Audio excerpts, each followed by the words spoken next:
Hello, and welcome to Adente Rigamortis. I'm Review Cultist. I'm Mikey. The E stands for evil. And I'm the gamer in yellow. And we're here to discuss those internet stories, most creepy and most pasta, and be critically silly doing it. Tonight we have, for SCP-Cember, or SCP-Cember, D-Class Cember, an SCP-filled December. That's what we're doing, guys. That's the gimmick this month. We're doing an SCP-3983. So kind of continuing on with our entries of CadaverCommander and their entries that all seem kind of connected. The deeper we go, see like the person I look who. So I go into the bottom of the page. I look at the history, and I go to the earliest. The earliest known revision, basically. Okay. Of the entries is how I'm assuming that is how to figure it out. Also, like in the tags, cadaver does pop up, but that might also, for this one, it might just be like, prevalent to the entity. Yeah. But yeah, it seems is like good that they hide the submitters. Yeah, it keeps it in it keeps it in lore and stuff. Immersive. That's the word that I always use, and I forgot temporarily. Please continue. That's fine. But yeah, so yeah, we're doing SCP-3983. It's as far as I can tell, it's by CadaverCommander, and they've been doing the last few SCPs that we've been doing for this month. So the rundown for this one, there's this cave. It's inside the Tonga Trench in the Pacific Ocean. There is a dais platform in the cave with two high-relief statues of eldritch things on either side of a pile of corpses. The corpses are in various states of decay between these statues. The SCP Foundation has been monitoring the situation in the cave with a drone, so that's why we're able to get like documentation about it and such. The statue on the left is a depiction of an admiral of sorts, cowled and bearing an anchor. There is unreadable rongo glyphs and swirling patterns about the statue. The statue on the right is a mass of various limbs, antlers, and tentacles with Akkadian cuneiform writing, which has been translated to she who births and devours all, who sows and harvests, who grants sickness and health, she who is without rest. Once each day, at a time roughly coinciding with sunrise, a corpse from the pile will animate, go to the dais, and speak clearly regardless of its state of being. It will then proclaim a message which will either send it to the side of the admiral or the tentacled monster. This is observed when it vanishes in either a blue or green light respectively, and one of the statues exhibits some kind of reaction as a result to the proclamation. And they're always different reactions. It's not just dependent on what side they go to. Yeah, it's just like only one side will react based on like what is proclaimed. But it is always kind of different. Like one was like water or condensation kind of dripped on one. Another one is like a type of ivy grew from the tentacled monster and then immediately like withered and died, or blood will congeal. The second last documented instance showed a skeleton of a child, not talking or proclaiming anything, but rather shivering in place as though cold. It was then that the tentacled statue actually moved from its space to try and snatch up the skeletal child with a tentacle. However, the admiral statue rose up to defend or claim the child first. And then the last instance documented revealed a third option, apparently, to the proclamations, as the corpse stepped forward and said it chooses its own way, at which point a new entity exploded onto the scene, literally, formed of shadow and donning a rather American persona, came up to the corpse, and after a brief exchange, left the premises with the corpse in a very similar fashion to how it appeared. Apparently, this entity is connected. Yeah, it basically just bamps out, like Nightcrawler. That's I was like, I wanted to say Nightwalker. I was like, nope, that's not the word. So apparently this entity is also connected to SCP-3899.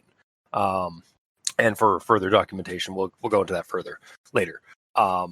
So that's basically the end of the SCP entity that we're focusing on, which is 3983.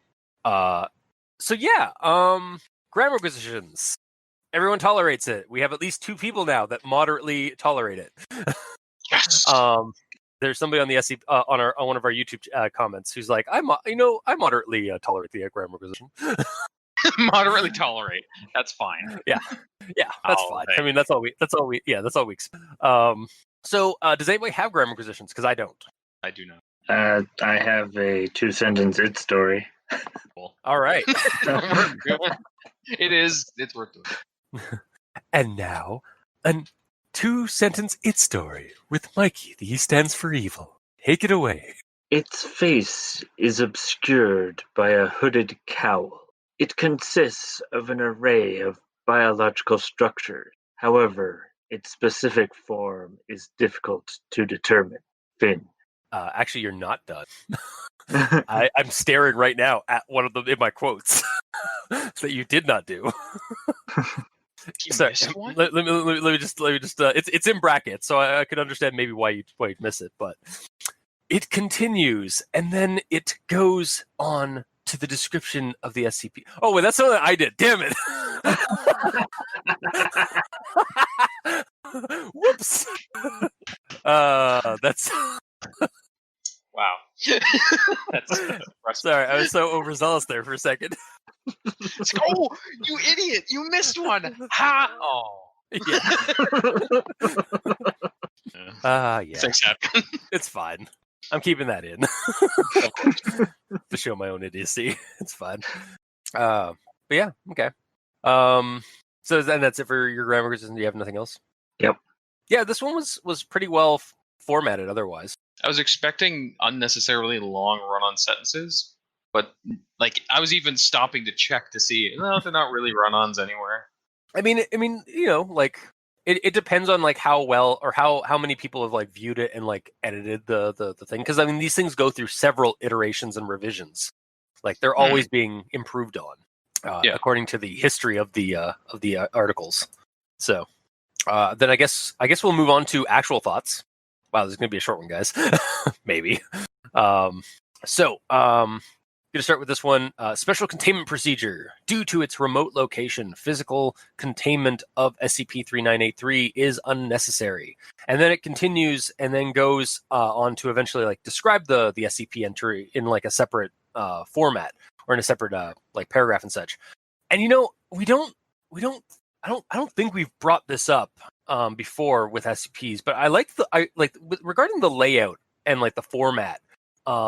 In this one specifically, I like how we have like it gives us this special containment procedure first, and then it gives us the description of the thing that's being contained. Like it adds a little bit of mystique or a tease before you get into it. It also allows like that kind of like having the containment procedures first and then the descriptor of what is actually being contained also allows for fun little things in the SCP entries, I think. Where like you can give something like a very serious, like hard, like use of containment procedure, like, oh, it's got to be in a giant iron-bound box.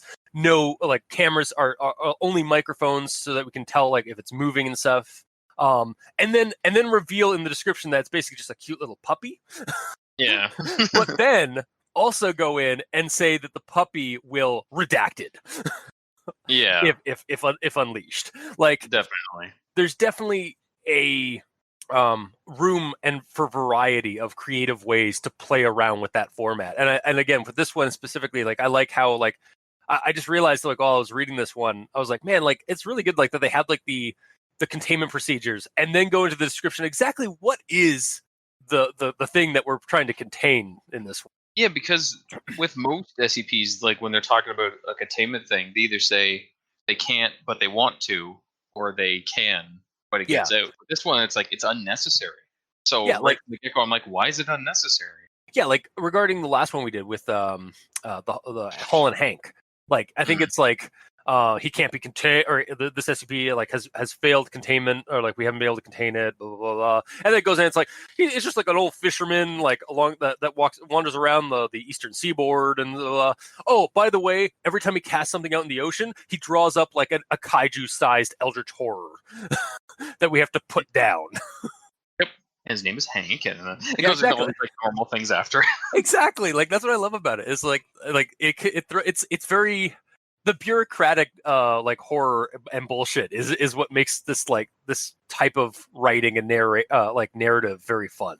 Yeah. To play around with. So, and then moving on to the description itself. So, SCP-3983 is a cave, the entrance of which is approximately 10,800 meters below the surface of the Southern Pacific Ocean in the horizon deep of the Tonga Trench.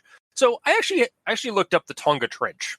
And I have to admit, I've never actually considered what makes those deep trenches in the ocean. Like, I think I've taken it for granted, and I've just, like, I know what the Marianas Trench is, and, like, the really deep, like, some of those, like, deep abysses that are in the ocean, like, from horror movies and sci-fi movies, like The Abyss or The Meg and stuff. But, like, I never actually put any thought into exactly how they're created. So further Googling like ocean trenches and stuff, I discovered that so they are created by the tectonic plates. Like they're basically the reason why we have like ocean trenches and stuff is because they're basically the focus point from which like two tectonic plates on the Earth are converging down and going under each other. Okay. Yeah, they're actually like a geological like reason for it. Like, and like it makes 100% sense is that they're because like the crust of the Earth is constantly shifting over the span of like millions of years. So like it's while it appears stationary to us, if you were to fast forward the planet, you'd actually see them like slowly moving down. Yeah. And it's also no surprise that like a bunch of the islands that are around these trenches are basically just are created by volcanoes that are the result of like those tectonic plates as well. Like I think this one's like the Tonga Trench is right next to a chain of islands that are basically created by volcanoes as a result of the tectonic movements. So yeah, I was learning a bunch of like new stuff about the ocean at this one. Furthermore on that, so like the Marianas Trench is a giant V. Like it's like when you look at it, it's a straight V shape that goes down into the ocean. Whereas the Tonga Trench veers off on an angle as a result of the convergent point of the two tectonic plates. So there's actually like it's actually on a slant and on a lip, or it has like a lip of tectonic crust. So you're actually going like instead of it being a V, it's almost like a talon. Like it's wide at the top and it comes down to a point, but it's bent. Yeah, and you're actually going down a slope on an angle, and there's rock above you if you go down deep enough. So it's an interesting it's again just a result of like how the tectonic plates are like how they are like interacting with one another. Mm-hmm. And it's because like basically like one tectonic plate is shifting underneath another, and so that's why we have that lip on it. So it's like, wow, that's actually really cool and still also terrifying because like can you imagine going down into this trench, this like giant abyss, and looking up and not seeing like the blue the blue water, but just seeing this like overhang as you're going under it. Yeah, it's quite weird. Yeah, it would be I could see like the kind of almost like the not cosmic horror, but like the gargantuan horror of it, like because like it's almost like this giant maw you're swimming into or you're diving into, and that's just even without like any weird supernatural shit. It's just like the Earth. Yeah, that's just the Earth being the Earth and weird. Exactly. And then we move on to like another part of the descriptor here. An as yet undecipherable inscription of Rongo Rongo glyphs is carved into the wall above the relief. This piece is designated SCP-3983-01, and this is like about the admiral himself and the Rongo Rongo glyphs. Which again, more googling because I was interested to see if like what these things meant because I've never really heard about it. So I googled Rongo Rongo glyphs, and it is a as yet decipherable writing system found on Easter Island. So there are some guesses as to what is being written or deciphered on these like large on when the glyphs have popped up on the island of on Easter Island. Like some people think that it might be genealogical or maybe even some kind of calendar information. But since the Rapa Nui people of Easter Island don't really exist anymore, we have no idea what their writing system it was meant for. If it was a writing system to begin with, like, and if it is, it would be one of the one of the earliest examples of an independent writing system on Earth. If we were able to like properly decipher it and like translate it, but unfortunately, we wiped them due to centuries of like either like outside influence or the mystery of Easter Island itself, because they like the people of Rapa Nui weren't really there. There weren't that many of them left when outside people started showing up and like wiping them out or taking them as slaves and yada yada. Human history is terrible. Yeah. And that's also like adds up like to the whole thing, because Easter Island is also famous for the giant Easter Island heads.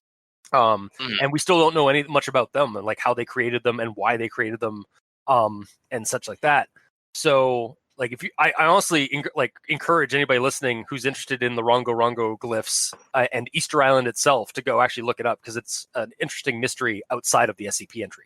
Did you look up what the Rongo Rongo glyphs look like? Yeah. What do they kind of look like? Let me quickly look at send you guys a link.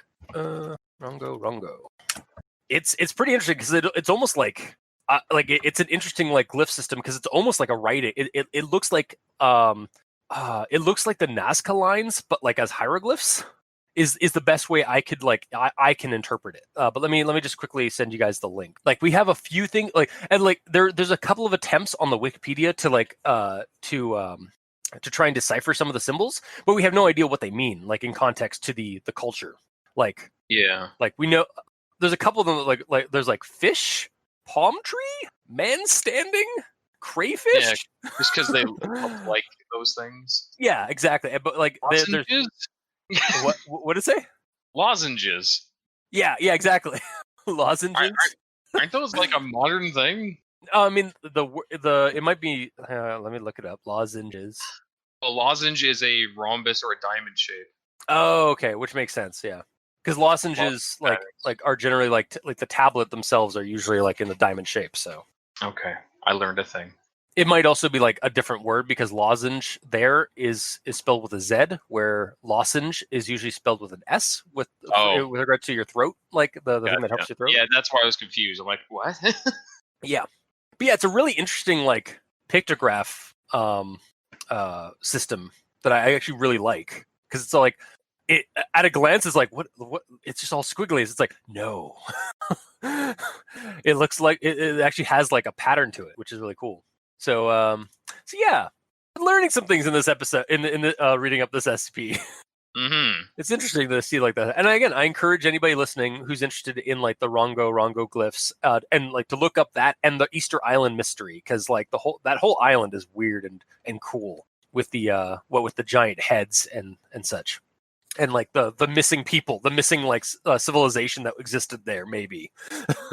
Why maybe? Well, I mean, like, there's a lot of conjecture about revolving like the people of Easter Island, because like we don't know much about them.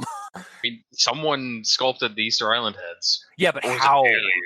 Well, and that's that's funny is like you say that, like there's straight up like, at least in the 90s there was a lot of mystery, like a lot of like mystery surrounding the Easter Islands was generally pointed at, it had to be aliens, because like, let's not give early human history credit for creating giant monoliths, like, giant pyramids or the giant rock formations. Like, no way, like, these simple people who have like mathematics and manpower could have done this without modern technology. Yeah, no, exactly. Like, I've definitely like curtailed my opinion on like on monoliths and structures of human history since I was younger. Like, when I was younger, I was like, yeah, aliens definitely did the pyramids, guys. And then it's like, no, young me. Like, nothing wrong with enjoying the like mystery of it and the what ifs. Yeah. But if you just go overboard with it and you're ignoring facts, then that's when it becomes a problem. Yeah, or ignoring the fact, like the fact that like early humans were capable of a great many things. Like for sure. Like, we were able to do stuff without, like, we were able to create things like engineering projects from like practically like maybe not day one, but pretty early on. I mean, the wheel. Exactly. Like, I mean, if we can create the wheel, God's willing, we can create engineering projects to help us use that wheel to create bigger things. Mm-hmm. So, anyway, I digress. A Went little down bit a of a rabbit. tangent, just based off of Yeah. you saying Rongo glyphs. Exactly. Yeah. Well, that's this SCP kind of did for me. Was like it would name off something. I was like, all right, I need to Google this. Oh man, Yeah. what the hell's this? So moving on to this is like a large quote regarding the entity, the two statues. So like left scene depicts a thin humanoid figure draped in rags. Across this figure's shoulders is slung a large Admiralty patterned anchor, roughly as long as the figure is tall, 3 meters, which with angular flukes. The figure is slightly hunched, presumably due to its weight, the weight of its implement that it bears. Its face is obscured by a hooded cloak, or sorry, a hooded cowl. The area around the central figure is carved into simple swirling patterns. These likely depict the presence of wind or ocean waves. And then the right scene is highly complex and detailed. It consists of an array of biological structures. However, its specific form is difficult to determine. Distinct elements include tentacles, crustacean claws, insect legs, barnacles, coral, antlers, and what appear to be portions of human skeleton, including spine, limbs, and skulls. These elements are presented apparently at random, and while there is a suggestion of a central mass of some kind, its specific makeup is unclear. And then it goes into the inscription in Akkadian, which is like, "She who births the mother, or she who births and devours all, who sow and harvest, who grant sickness and health, she who is without rest." So for my Cthulhu would make it better segment, I I haven't had one of those in a while. I posit some ideas regarding like if you were to use this SCP entry for like a Delta Green game or a Cthulhu game of some kind, or like for like mythos oriented stuff. So the figure on the left, I posit, is perhaps a nautical avatar of the King in Yellow, perhaps the Tattered Admiral. I'm oddly fine with that. Mm-hmm. It could also be an avatar of Nodens, who was the god of the sea and hunt from the Dreamlands cycles. The creature on the right. Did you also say that? I'm letting you finish. Yeah. Did you also say that Hull and Hank is possibly Nodens as well? Yes, I did. Which, I mean, you know what? Honestly, Hull and Hank might be a depiction of Hull and Hank. Oh, true. Yeah, it might be. Or even his patron god, like the thing that whispers to him. True is what I'm kind of thinking. Yeah, like Hull and Hank might not even be an avatar of the god. He might just be like an immortal cultist, who's been given like a ton of power as a result. So, again, because this series is this and like at least 2 to 3 other SCP entries that we're tackling here are connected by the author. I'm thinking there is some kind of like genuine connection that is in the background of all these. Yeah. But continuing on with my my mythos quandary here, the creature on the right, to me, is either a nautical avatar of Shub-Niggurath, the Lovecraftian fertility goddess to which all life in all its terrible and profane forms came from. Basically, it's like, yeah, it is. She is basically like the mother of all life, of all biological life in all its horrendousness. And the other idea I have for this is that as a kind of a counter, or as kind of a connection for the admiral, like as the adversary, kind of like the adversarialness that they seem to have. This could also be an avatar of Nyarlathotep, the Crawling Chaos, who has thousands of masks, I do in quotes, which are basically just a name for all of his different avatars, and they're all widely different, but they're all widely terrible. Like there's one is like a giant bloated mother creature that from in China. There's one in Africa in one of the mythos things that is like a giant like tripod-esque like I think it's called like the crawling tongue, And it's just like a giant, horrible, like kaiju-sized tripod monster with like a whiplash, like tapered like bit, like a tongue, for a head. There's Wait, like its whole head is a tongue? yeah, basically a tongue and teeth. What's its body? Tripod. Curious. Like it's just like three gangly, spindly limbs. That So like it's a tongue that has legs coming out of the tongue? yeah, And it's that's called the entirety?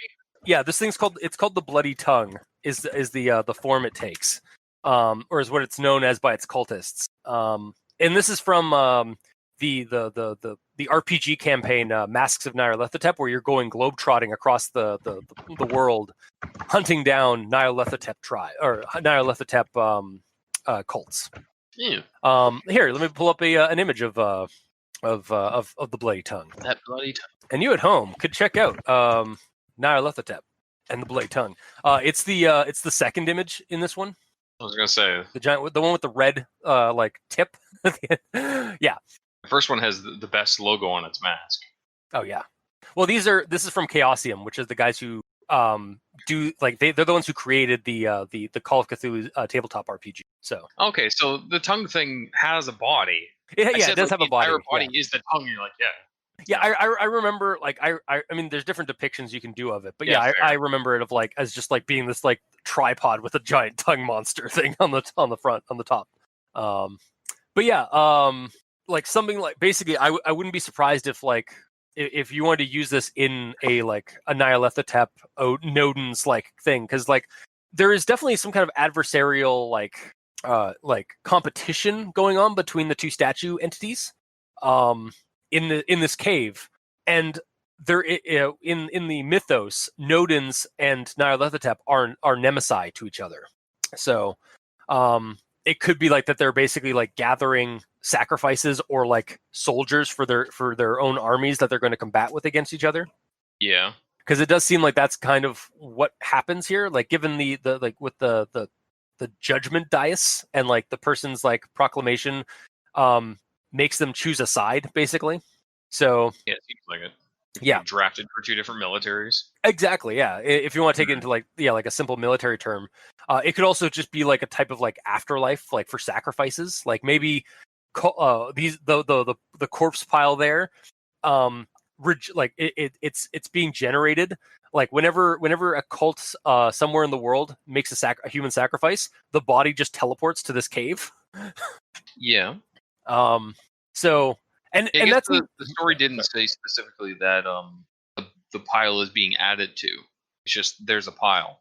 There's just a never-ending pile, it seems, of corpses because every day a body comes out of that pile. So Yeah. I mean, there could also just be a huge long tunnel behind the pile that is just filled with bodies that just like they just keep pumping them through. Mm. Like it's just a giant meat queue, like a giant meat line. Yeah. Fair. And like this is just me like kind of spilling Cthulhu mythos all over this story. I feel like there's definitely some kind of mythos, maybe not the Cthulhu mythos, but like CadaverCommander's like own like mythos that they're like putting into these stories as it keeps going, because like it's just like there's got to be something going on, because like there's definite connections between this one and like several other SCP entries. I mean, yeah, this is the third in a row that has nautical themes and like horrible amalgamations of like flesh and body parts as one thing. And connections like, to an on the right horror. is basically that as well. Yeah, and connections to eldritch horrors or something like that. So and like eldritch horror is not what's the word? Not exclusive to the Cthulhu mythos. Like you can have other mythoses and other creative ventures that have eldritch horrors and just not be the Cthulhu mythos. So yeah, it's the miracle of writing, creative writing. You can have your own things. you can make your own version of things. So I guess eldritch is like a it's a classification of a type of being and stuff, but that classification isn't specifically Lovecraftian. Yeah, I mean it stemmed from Lovecraftian, but I mean like again, once you move away from like Lovecraft himself, like even he had a large circle of friends and fellow writers who were writing their own like eldritch monsters and gods and stuff like that. And then like from there we have like the new wave of Lovecraftian horror, which is basically like the stuff that people are writing now. Yeah. About love, and they're not specifically like tied to the Cthulhu mythos. They're just their own like mythos or cycle that they're making about their own gods and stuff. So I got a question for you. Yeah. Without you Googling it, Mhm. what would you classify like in your head? Make quick two simple monsters, one eldritch, one not eldritch, but they're similar. To explain the difference as what an eldritch monster would be comparatively to something else. So basically, eldritch for me anyway. If it is like cosmically ancient, unknowable, like we don't have, like we can't, like we don't comprehend it as a person, and it's got lots of tentacles. Okay, that's generally it. Right there. Yeah, like I would actually I would posit that the necromorphs and their late stage, like the Brethren Moon stage of the Dead Space universe, are eldritch entities. Like they are alien cosmic monsters of that use flesh and other physical materials to manifest themselves in the real world, in the physical world. That's to me, that's eldritch. Or something like a ghost that's come back to kill someone, or something like that, or a demon isn't eldritch. Yeah, well, a demon also kind of bears the line. Like, there's different types of demons, but yeah, like demon generally would I would not consider eldritch. I would consider those like more like infernal, because they stem from the like an infernal reality or an infernal realm. They're generally, there's a basis there for that. Like, are eldritch beings generally alien? Yeah, like generally they are, because like from this world. Yeah, because again, they all like the term and like the kind of the moniker of, and like title of what have you, stems from Lovecraft stuff, where he was presenting that everything, like all these gods and monsters and stuff that have come down from Earth, come down to Earth. They're supernatural, but they are supernatural in that they are alien or dimensional beings, like things from other realities that have come here, not specifically like magic. Like even in his writing, magic was just a type of science that we had not fully discovered. Yeah, it's called, it's not like an Assassin's Creed situation. Kind of. It's they actually like use more like, they actually use like sci-fi terms that just seem like magic. Like I was playing Odyssey the other day, and in the DLC there's you get like a magical to your character who's from Greece, a seemingly magical like shroud that heals people. And then like the big old like precursor dude who wanted you to get it for some sick people, he says that like specifically that there's nanite technology inside the weave of the shroud that regenerates cells and stuff like that. So it's specifically like a sci-fi like blend of it, whereas like magic in Lovecraft is like supposed to be like a profane, like reality bending math called hypergeometry. Like you can change the very fabric of reality by punching in the right equation. So it's almost like a reality coding of sorts. But by using it, you have to you still have to use like things like blood or something potent like that, or even like a person's like willpower or their soul, in quotes. To like it requires sacrifices to actually have it activate and such. So you don't just plug a USB into it, charge it up, and use it. Yeah, okay, but I get it. Yeah, so like it's crazy how just like one or two little tweaks to something, like talking about the technology, it being a weird tech, changes it so much from it being Eldritch tech to like Assassin's Creed, where it's just actually super science, but just a couple of tweaks and it's so different. Yeah, and really, it just kind of boils down to the definition, because like early on, like we didn't know, like early on in the Assassin's Creed universe, we didn't know anything about the precursors. So at that point, like it could have been like eldritch monsters. Yeah. But then as they started explaining, I've only played the first game. Yeah. So when I beat the end, it's like, what? There's like a wizard here now? Yeah, and it's then magic. And it gets crazier, because there's definitely like some parts like in some of the like the earlier games where like you get like flashbacks of like people like escaping the precursors, like a precursor facility. And when you see the precursors like in silhouette and their eyes glowing and shit, they look like fucking eldritch monsters. And I was like, like it's a really cool, creepy moment of like when the characters are trying to escape. And then as it goes on, it explains that no, they're another type of, they're another like sapient species that were much more advanced than us. They had a triple helix in their DNA, which made them like slightly larger, and their brain was a little bit more complex and dense than ours. And yeah, like basically it went on like to explain it. Once you start explaining with science what it is, it stops kind of being that eldritch thing because it's able to be comprehended. Exactly. Yeah, it's for sure. Like eldritch stuff is not supposed to be comprehensible to human minds because we are not like prepared for it. I comprehend. Yes. I comprehend the fact that it's uncomprehendable. Yeah. Okay. And that has been my tangent into the into Cthulhu would make it better. I will move on to the next thing. Okay. Which hilariously, I look at my notes, has roll sand in it. So this is the second last entry of the instances that we get. So it's the July 17th, 2010, involving the small skeleton, presumably the remains of a child aged 5 to 6. They don't say anything, but then, as I said in the rundown, the tentacled statue pulls out a tentacle to go and grab it.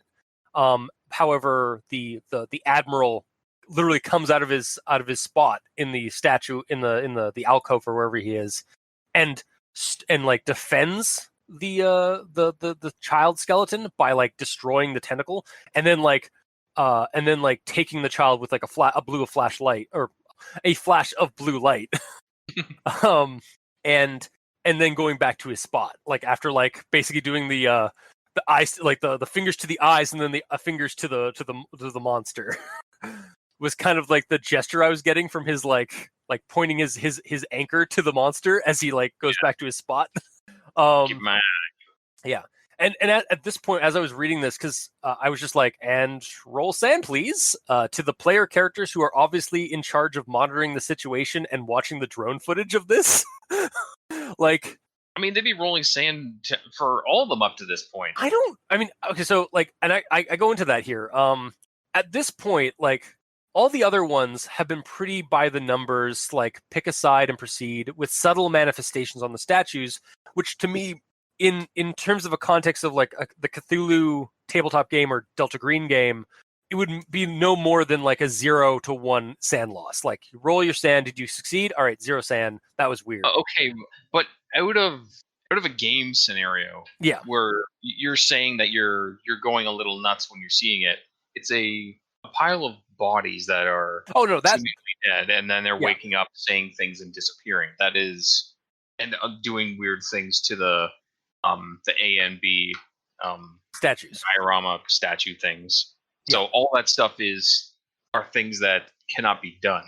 Okay, yes, but like there would be an initial sand loss, like from the person who's in charge of monitoring the situation. But I mean, after a while, you get it's all right. This is all it really does. Like a thing comes up like a corpse comes up to the dais, says something, blue flash.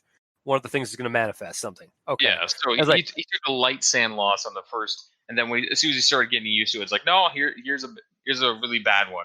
There's a lot of weird shit happening. You're taking that role again. Exactly, and that's actually my point here. Is like this. It sort of brings it around to this interaction here. Like, I love how like we get this escalation, because. Like, it goes on. Like, we get a couple of like subtle things that aren't like. I mean, to us, the reader, it's like, okay, cool. Like, this is interesting. This is like, but it's nothing really like big and out there outside of like, a corpse moving up to a dais and talking, and then these statues are just statues until they're not statues. Suddenly, they're the avatars of these god things.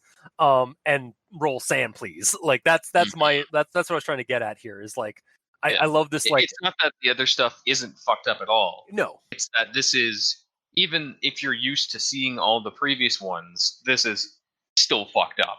Yeah, this is the instance of shit just got real. Yeah, like out of this weird situation. Yeah, and I'm just kind of commenting like in favoritism to it, because like it's a very simple but effective escalation in a narrative.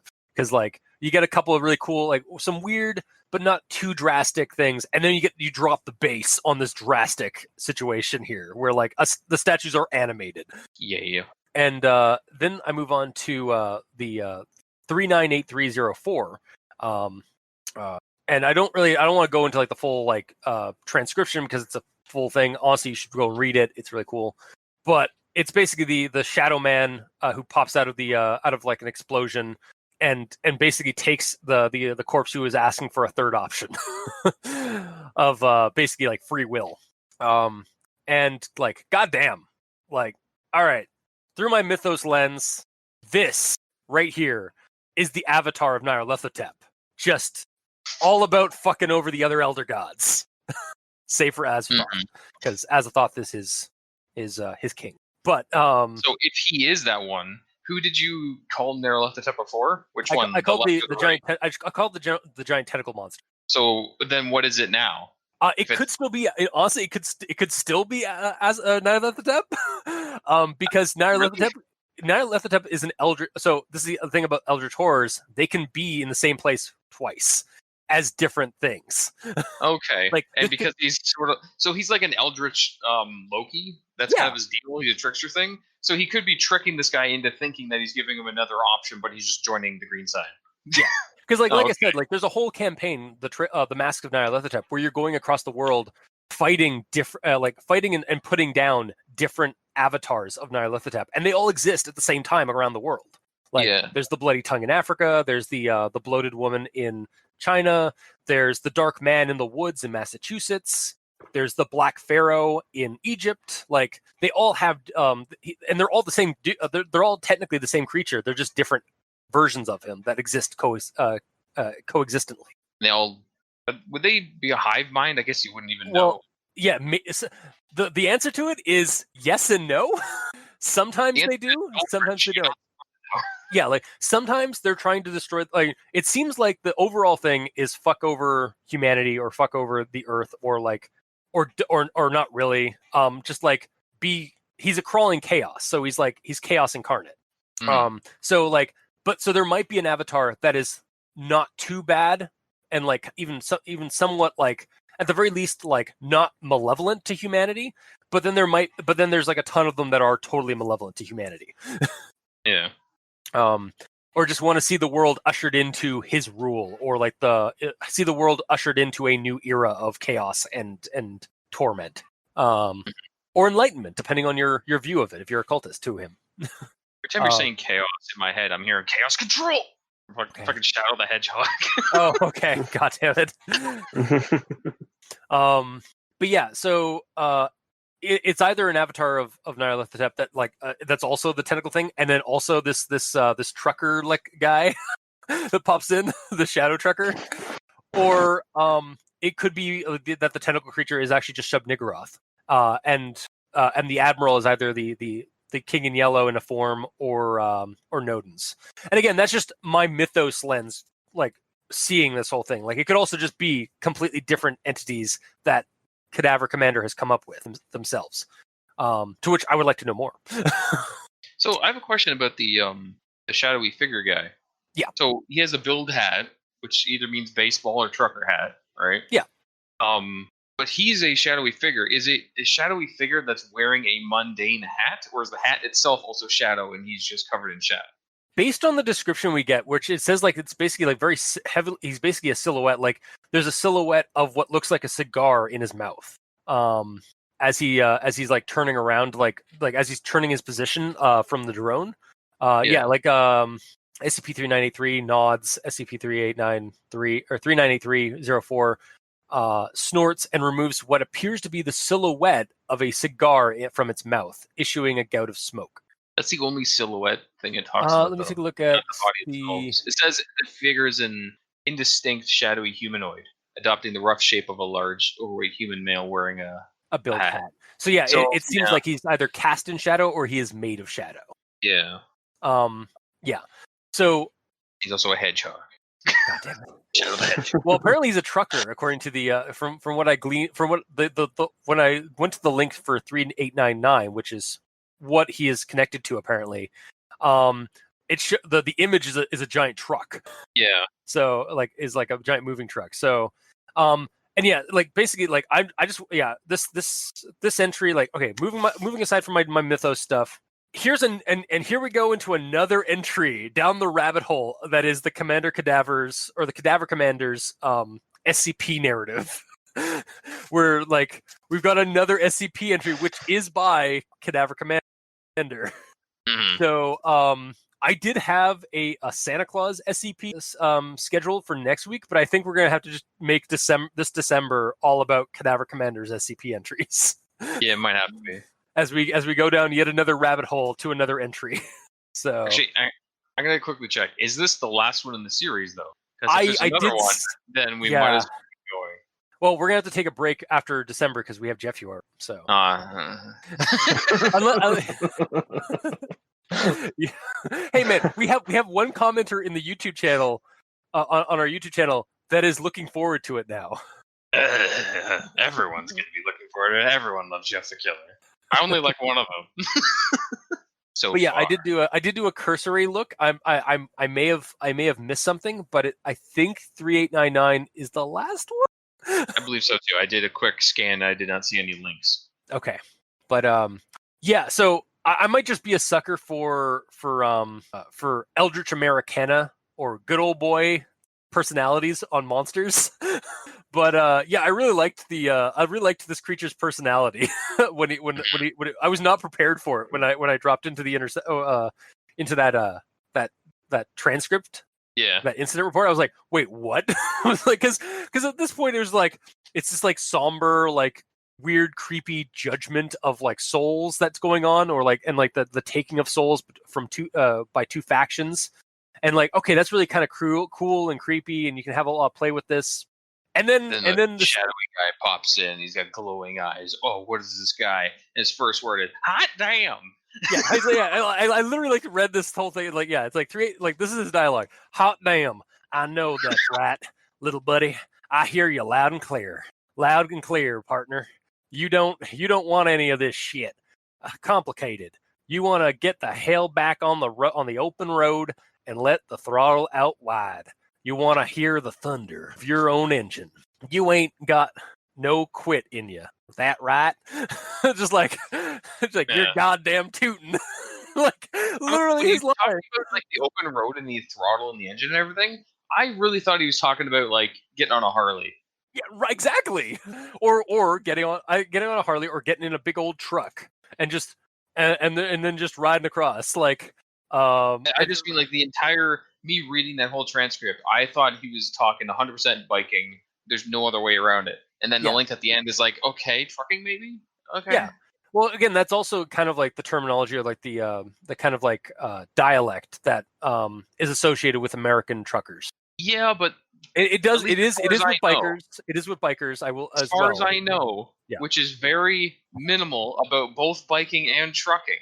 But the term of like open up the throttle, it's kind of like to me it seems more like a bike thing, because it'd be like hitting the gas on a four-wheeled vehicle, right? Yeah.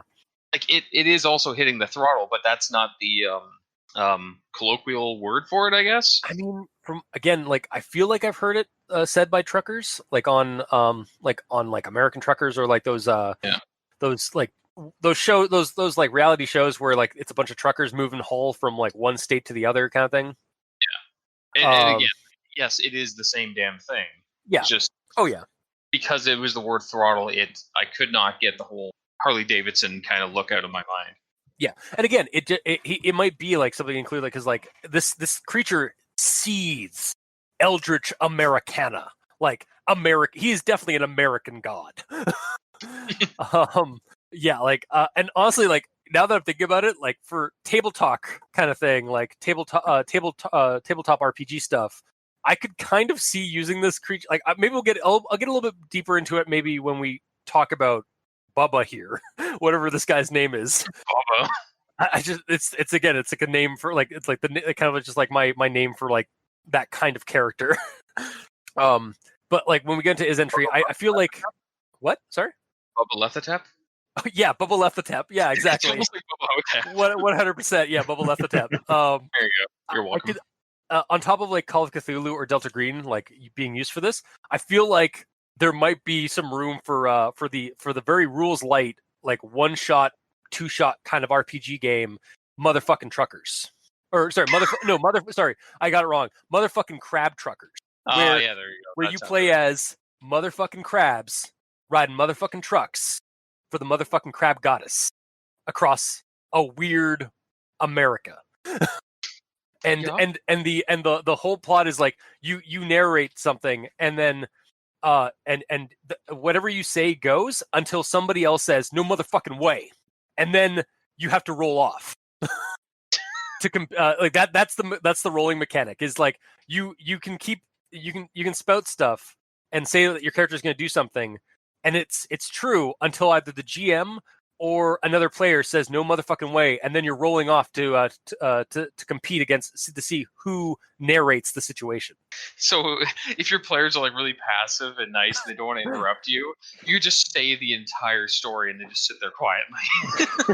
Yeah, it is definitely geared toward having fun in like a more kind of competitive way because you're kind of vying for control of the narrative. Yeah, both from the GM for like 3 or 4 GMs to play. One GM is technically running it. However, yeah, I mean it's definitely like player fronted, but yeah, there is a GM that kind of like helps orchestrate. So like if your players are being passive and stuff like that, basically the GM can be in there. It's like no motherfucking way. You, Bill, what do you want to say about the situation? Like just throw it at somebody else if they're being passive about it. But yeah, I feel like that might be something for the next one because just because it's going to talk more about Bubba here. Yes. But yeah, for this one specifically, like it's really just like Delta Green, Call of Cthulhu, like going, like being the scuba, either being the non, like being the first people to go to find this cave, or being the guys at the SCP Foundation just like monitoring the situation. Then having this happen is like, oh shit, we need to get down there and figure out what's going on, and then like just dealing with that. Mm-hmm. But yeah, that's basically my actual thoughts on this story, on this entry. Is a lot of Lovecraft. I was getting a lot of Cthulhu Mythos vibes as I read, and then Bubba Lethotep showed up. So Mikey, these days for evil, your thoughts. Well, first thing, there is a second link near the end. What? It's the word events, which go. So, investigation is currently underway to determine the significance of these events. Oh, shit. Damn it. I didn't see that red. Yeah. No. Oh, god damn it. Oh, it's about the Admiral's anchor. Okay. All right. So, I guess, so do we want to, so here's the thing, guys. So, I've already pushed Santa SCP this year. Do we want to push the Grifter and make this, and make one of these our new, make this one next week's, the Admiral Anchor, and then make Bubba Lethotep's entry our New Year's episode? Do we just want to do like a whole month of SCPs? And avoid Christmas? Yeah, and just completely avoid Christmas this year. I mean, everyone else is doing it for 2020. I think we should continue doing the holiday stuff. Like do something on Christmas and do something on New Year's for recordings. Yeah, we'll continue these in January, right? Right after. No, we got Jeffuary, man. So it'll have to be at least in February. You could just not have Jeffuary though. I mean, we have 2 fans, 2 listeners, two precious listeners out there at least 2 Mm-hmm. that are looking forward to Jeffuary. So I feel like we can't disappoint them now. Yeah, we can't. You're right. So this will be like, yeah. Well, next week we'll do Santa, the Santa SCP, because everyone else is abandoning Christmas this year. We aren't. Mm-hmm. And then for New Year's we'll do the Grifter, and then we'll go into Jeffuary, and then we'll come back to the SCP to the Cadaver SCPs. Yep, works for me. All right. So, Mikey, you want to continue? Mm-hmm. Yes.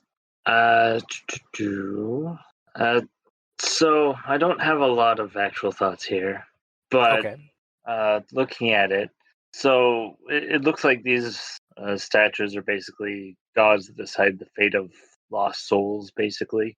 Yeah. Like outside of the Lovecraft stuff, like it definitely seems like there's a judgment going on. Yeah, and it either seems to be that they accept the burden and help raise the anchor, or they never rest. Yeah, like they're either being put to rest or like and joining the Admiral, or they are like joining the army or like joining the mass that is the other thing.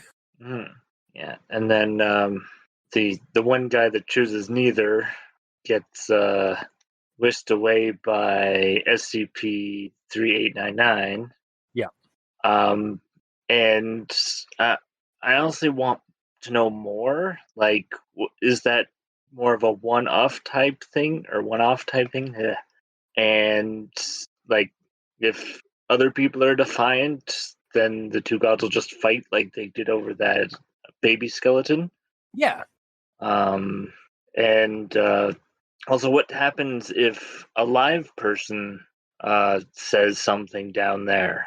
Yeah, like what happened? What happened to the what? Maybe one like, again that could be explored in either another story, another SCP. Maybe it has been, or it could be explored in a tabletop game where like you're the first divers down there, and you find that cave, and you walk up onto that dais, and then like or somebody walks up on the dais, roll will save to not speak or to not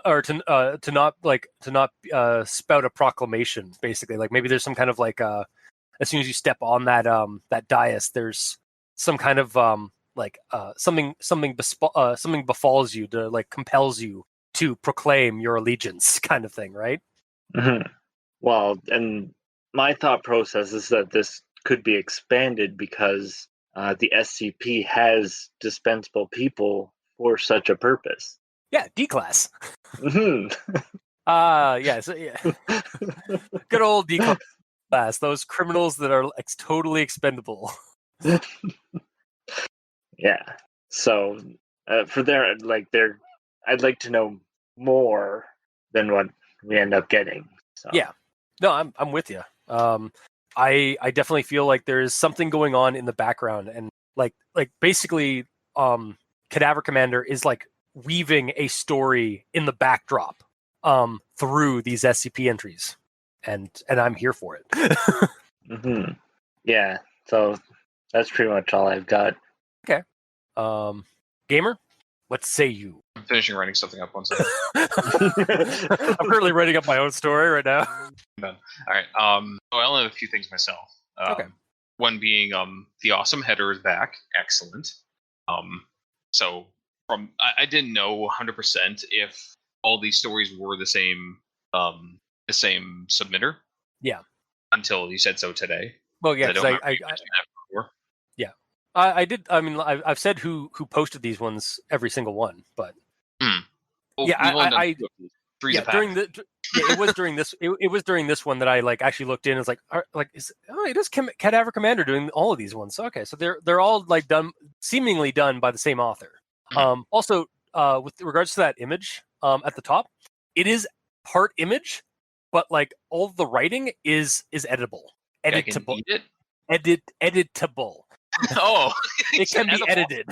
I know I said that wrong. It can be like all the writing that's on that diagram can be edited.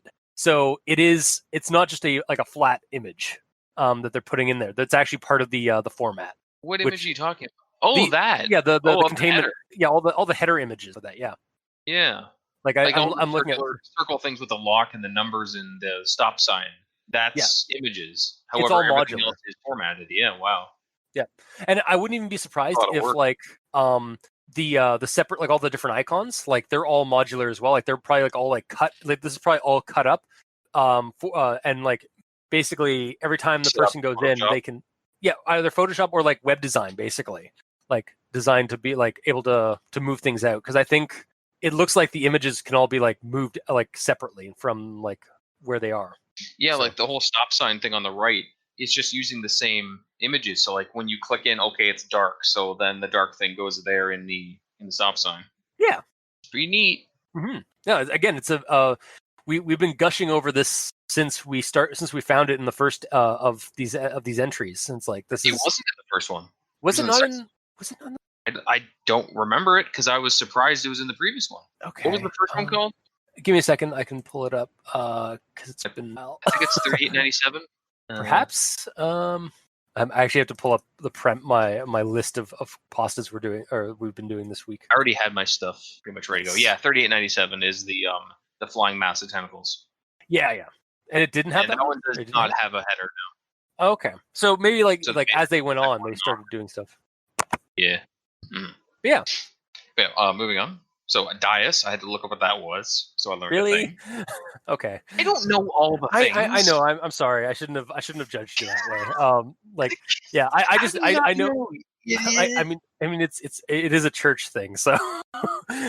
What's that supposed to mean? It's fine. But yeah, I had to look it up. I didn't know. Mm-hmm. So we're learning things. Hooray. Yeah. Then my next one is in regards to the whole event that happens with the corpse waking up and everything. That whole event kind of almost feels like a character select screen in a video game to me. Right. You start your game and the camera pans in to show the room, zooming into the pile of bodies at the back, and then from there you pick male or female, and then you cycle through all the available bodies of that gender, and then you pick the one that climbs out of the pile, and then the camera zooms around behind your head, and here you get control. And then here your tutorial on how to move, and you walk up to the dais, and then there's a climbing tutorial on how to get on top of the dais. And then once you're there, you pick left or right to pick your faction or power. Oh my god! Or like before you do your proclamation, you run through the different voices of your character. Yeah, exactly. I kind of fucking. Oh my god! I want someone to turn this SCP into a video game. But yeah, damn it! I want this to be a video game so that we can. I just want somebody like one of those indie computer game those indie game creators to just make a character creation level or something or world thing where it's just about going into this SCP entry. Just make it a whole game, man. That kind of intro is perfect for a straight up MMO where it's you're picking your two sides of the faction. You're picking your faction side, and then when you get into the world wherever they get teleported to, some weird dimension that they're teleported to where there's these two factions that are warring each other, and you're playing this MMO kind of like WoW with Horde versus Alliance, and you're just going through and doing your things, and it's all fucked up and weird. Yeah, and I mean, even in you could even basically tell a whole you could tell a whole story about that in in a video game, have this warring faction thing. Hell, in tabletop RPG stuff, another Call of Cthulhu RPG campaign, The Sense of the Sleight of Hand Man, actually has you do this. Where you start off as characters like drug addicts in the 20s or 30s. You all take a special drug that sends your minds to the dreamlands, and you wake up in a pile of bodies. As you've possessed one of the, basically they're all a bunch of blank shells. They're all a bunch of blank bodies. They have no minds of their own, and they're just in a body pile. And you have to re-roll your physical attributes. Because you can either choose your own attributes, or you can randomly roll them to see what kind of character you're playing now. And then you just wake up as exactly. And then you just wake up as you were an Irishman down on his luck in New York in the 20s. Now you're a big monster mountain of a man, dark tan skin from ocean sun, and giant tribal tattoos all over your arms and stuff like that. So because you were this gangly Irishman with a pittance for a strength score, but now you've got a strength score that rivals even a Shoggoth. Now you're the Rock. Yeah, exactly. Now, oh my god, it's basically it's Jumanji. It's the Jumanji sequels. Yeah, pretty much. Son of a bitch. We got that Call of Cthulhu game. It was Jumanji the whole time, guys. Oh my god. I fucking love it. But continue. that is an awesome. Yeah. Yeah, the only other thing I have is in regards to the ending with the tacked on links in there, like in the previous one. And in the previous one, I'm gonna recycle the same things I said. I kind of wish the content of those links and the reasoning why they're there is brought up more prevalently. It's not they just kind of show up, where because it says, what does it say here specifically? Investigations ongoing to determine the significance of these events. But those events that it's talking about with that link don't have anything to do with these events. Yeah, it seems like there should be a little bit. Unless they do, but nothing's brought up. Yeah, it seems like there should be some more information regarding the connection, the connective tissues there. Yeah. It's just adding. It's oh, by the way, this is the author's note. It's by the way, these are connected to this other SCP entry. Check out that entry as well. I did. But like, Well, yeah, no, that would break immersion.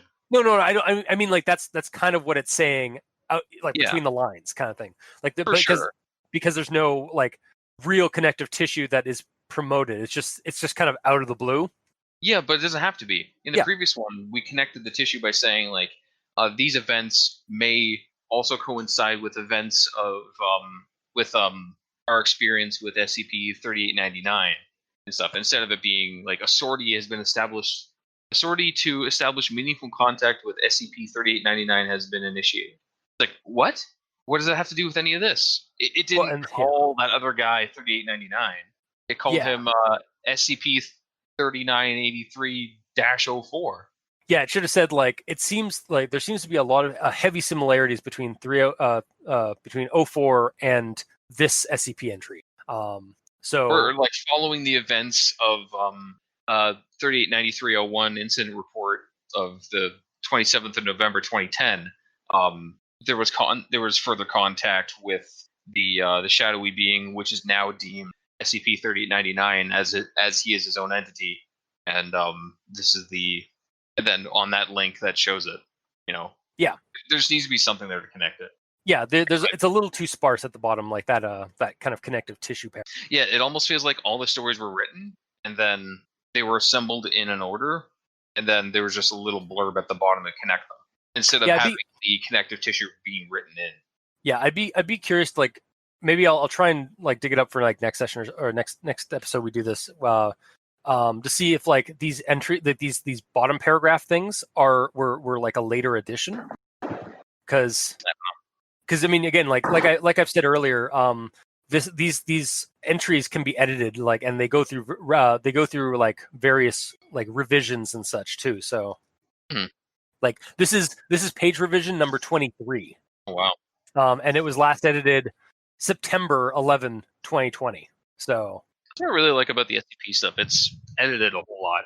Yeah, I mean, again, like it's definitely one of the more refined, like creepypasta-esque creative writing ventures out there, because it is not just a single person who's like posting their stuff, or not just like an amalgam of like of amateur writers putting their stuff out there and just like seeing who will like check out their stuff and read it, and like because it's kind of a crapshoot with like creepypasta.wiki and .com and stuff like that, because you're just posting your story out there to kind of get some criticism, but half the time you get like just lots of people gushing over your story because they thought it was really creepy, but they didn't actually give you any creative or constructive criticism about it. Or like, there's like only a handful of podcasts that, that do so. But with SCP, like it was built off of a foundation of creative writers who all have like there's like a group of them that go through the entries and try to refine them because there's a standard that they want to meet. Yeah, SCP is like checks a lot of the boxes that I have for making a creepypasta that I enjoy. Yeah, it's high immersion, it's edited, and it's all interconnected. Like, these are directly connected, but even without those direct connections, it's left to assume that all the other SCPs. Well, you showed me a couple of times ago. There's multiple different SCP universes that are going on. Those are all contained universes where there's multiple entities in each one. Exactly. Yeah. There's different like cinematic. There's like different cinematic universes kind of thing, or canons. Yeah. Is what it is. Yeah. Or if you read like Slender Man and then the Rake and who is Phone, of course. Of course. Yeah. There's no connective tissue. You're kind of left to assume in those situations that they're all in their own separate worlds. Yeah. Or it's the fucked up thing. Yeah, exactly. Or people have taken those characters separately and combine them and like shoehorn and like put them into a world, like Everyman Hybrid. The Slender Vlog did that. Actually, there is a kind of SCP like a group of creative writers who have been writing. They're called the Fear mythos, and the Slender Man and the Rake are members of that Fear mythos. And I think there may be some other creepypasta monsters that have become there, but they're basically like they categorize the creepypasta monsters as fears of like a specific fears of something. And they're basically like an archive of gods, or like of entities that that have like weird supernatural abilities over people. So they're like the personification of different types of fears. Exactly, yeah.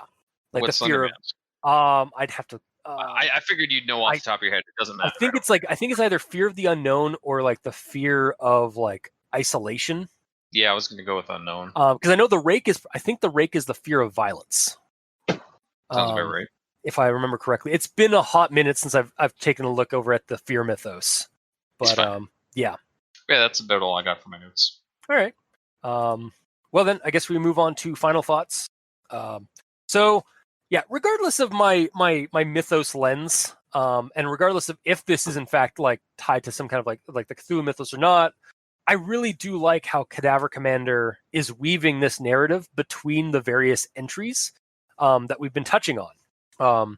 There's definitely something going on in the background between these SCP entries that they've been building off of. And I look forward to keep like learning. Like it's like we're going down a rabbit hole with like the different entries, and I'm enjoying it. It's almost like it's like we were saying earlier, like just a minute ago, like it's its own like kind of connected universe here, or like little like canon in the SCP universe.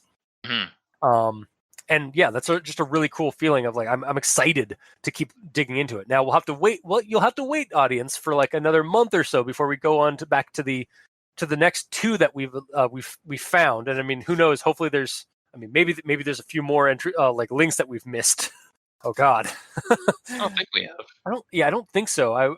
But I mean, we missed one today. So. Oh, you did. I saw it. Okay. But yeah, well, I look forward to looking at the next couple of entries and diving back into the cadaver SCP entries. So yeah, I think bottom line for me, I recommend this and the other ones because it's a cool venture into like an interconnected. It's almost like a series of connected one shots. Like there's an overarching plot or of some kind going or narrative going on in the backdrop, but they're all like individually interesting and cool. Mm-hmm.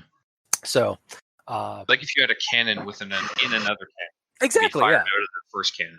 Exactly, that other cannon has multiple shots of ammo within itself. I don't know why I didn't expect this. yeah. A large cannon that fires one cannon, and then like once it hits its apex in the air, it fires off its shot, which continues it going. Mm-hmm. Yeah, makes perfect sense. Yeah, clearly. Mikey, would you like to do your recommendation? Well, this one on its own, I'm only going to give a partial recommendation because while it is interesting, it is kind of hard to sort of associate it to the other ones that we've read, and it left me wanting to know more, like give me more scenarios of what's actually happening. I mean, they might be there. We just haven't gotten to them. Well, but if we know how SCP goes, it's usually this is the topic, everything sort of pertained to this one thing, and then the next one has something that's partially related, but not. I mean, perhaps. Entirely. I mean, I definitely feel like these ones definitely have a stronger connective tissue than some other SCPs that we've done. So, but your Belle from Beauty and the Beast, like, I must have more. Yes, Mikey over here being our Disney princess. I know what the title art's going to be. Yep. Just Mikey in a princess outfit on a dais between two statues. One is me, one of me, and one of Gamer in Yellow. And then just like proclaiming, it's like, I must have more. I'm assuming you will be the tentacle monster. Of course. That's fine. You don't want to be the Admiral in Yellow? Oh yeah, I do. Exactly. Of course. Perfect. All right, make sure to write that down so I don't forget. Yeah, that happens. But yeah, I guess on to Gamer. For me, I'll probably give it a partial recommendation as well because it's interesting, but going into it, it's nothing like what I thought it was going to be. Because you were hyping this up as like, oh, this is the one that talks about the mother and everything. It's like, I don't know who this mother person is, unless it's referring to like. I think it was referenced. I remember or something. I remember referencing it in both the previous ones, like the one with the sky monster, because it mentions this entry, and then I remember like glazing over this one. I was like, oh, cool, oh, that's what it's connected to. It's kind of like eldritch like creature that's like the mother of all these monsters. And then it cuts to, and then we get to Howling Hank, and he references it like she's pissed, she's watching me now, and she's pissed, kind of thing. So like there, I saw those kind of connections, but like, again, you guys know me, I kind of like overhype things, so I get overexcited when elder gods and eldritch horrors are mentioned. I squee pretty hard. But yeah, because of that, it felt like I read the wrong story, honestly. Oh. Because you're like, this is the one that's underwater and it talks about the mother, and then I'm like, I don't know who this is. Okay. It's a cave underwater, but it was lost on me. Yeah. So I don't really get it. All right. It's kind of neat, and it's very video gamey, so I like that. And it has the potential to be like the starting to the CadaverCommander series of games. Why does that sound like? I feel like there's a Commander Kid or something like that. Is that what I'm thinking of? I don't know. Like the Doom like the non like violent Doom game, like spin-off game thing, like Commander Kid or something like that. Isn't the name? Chex Quest. yeah, Chex Quest. I meant Chex Quest. No, I thought there was like a Commander Kid who has like or Commander Keen. That's what I'm thinking of. Maybe. Yeah, the one with like the. Anyway, yeah, sorry, continue. And yeah, like I agree. Like I feel like this would be a really cool like character creation like thing where you're inside of a pit of like bodies, or like you're in a pile of bodies, like, and your character, every aspect of the character select is just you crawling through a pile of bodies to try and get to the surface. Pretty much, yeah. And CadaverCommander would be a pretty good name for it because you're commanding the cadaver, like that's your body right. now. You become the general or the commander of the faction. Yeah, like that's the game. Was it like a freaking RTS now? It's like either it's either an RTS or like or it's like just like an adventure game where you like Dragon Age Inquisition, where you become the Inquisitor and rally a group of like basically rally a group of personal friends and companions, but also an army behind you.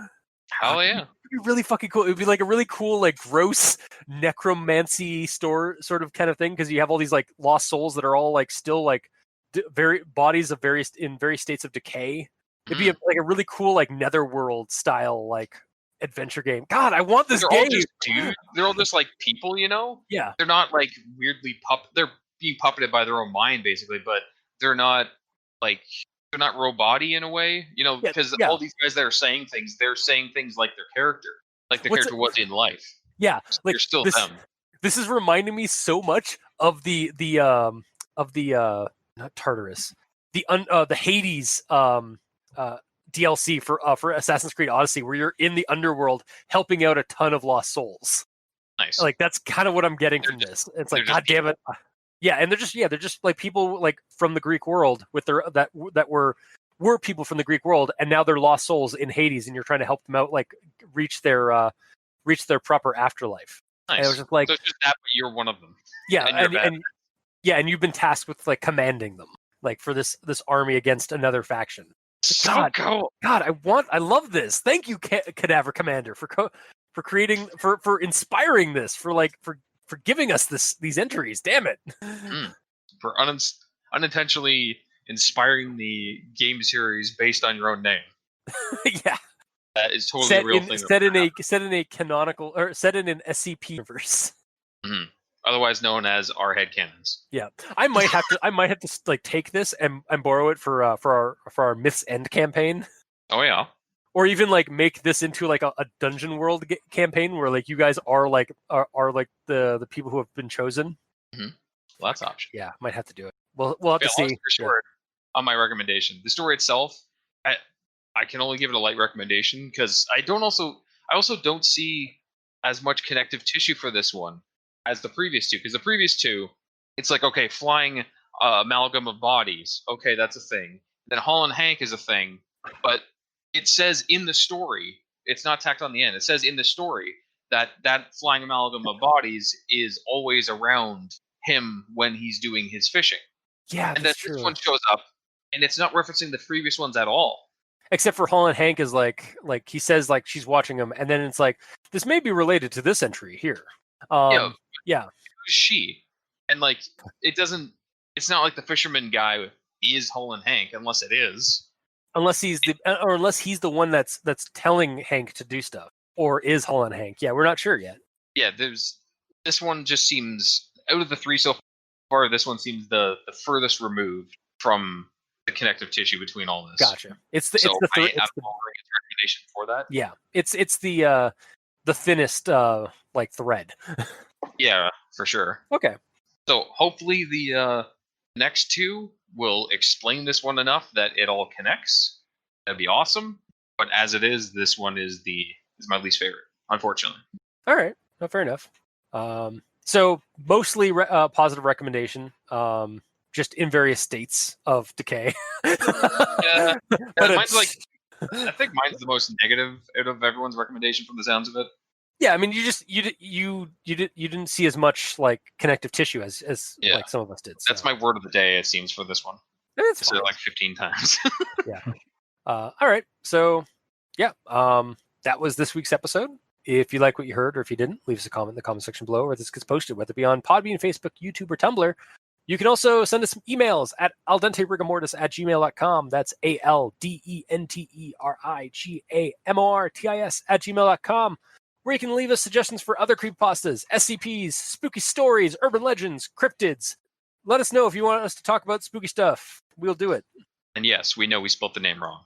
What are you talking about? Yeah, exactly. That's definitely it. Totally on purpose. We're on brand. Exactly. And if you'd like to talk to us on Twitter, Mikey is at the E stands for evil. The Gamer in Yellow is at the Gamer in Yellow, but without that W, because his name is too long. It has to be. And I'm at Review Cultist. If you'd like to help support the show financially, you can go to Patreon, look up Al Dente Rigor Mortis, and select the backer tier you'd like to support us at. We have $2 and $5 tier with special episodes, early access, extra content. For our patrons that are helping support the show, thank you guys immensely. Without you, we wouldn't have the funds to keep those hosting bills at bay, and we very much appreciate it. And to our listeners and the writers of these stories and entries, thank you immensely, because without your listenership, we wouldn't have much of a show. It'd be like speaking into the void or into the abyss at the bottom of the Tonga Trench, and then we drown because there's water. And without your authorship, like CadaverCommander's writings here, or anybody's writings really of spooky stuff, we wouldn't have anything to talk about, and I'd be sad. So thank you immensely. If you'd like to check out some of our merch over on Redbubble, you can get our logos on a variety of choices. Yeah, thank you. I was like, what? Yeah, like a T-shirt, stickers, pins.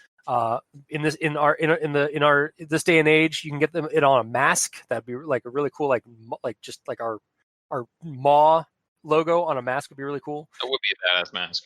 Or and like this is for you die-hard Al Dente fans. If you want to get a shower curtain with Al Dente Rigor Mortis' logo on it, and then send us a photo of that shower curtain in your home, that would be baller. That would be hilarious. Yeah, that would make this year, this terrible year, it would make us. It would just absolutely make it. But until next time, I've been your host, Review Cultist. I'm Mikey. The E stands for evil. And I'm the Gamer in Yellow. And this has been Al Dente Rigor Mortis. Sleep well.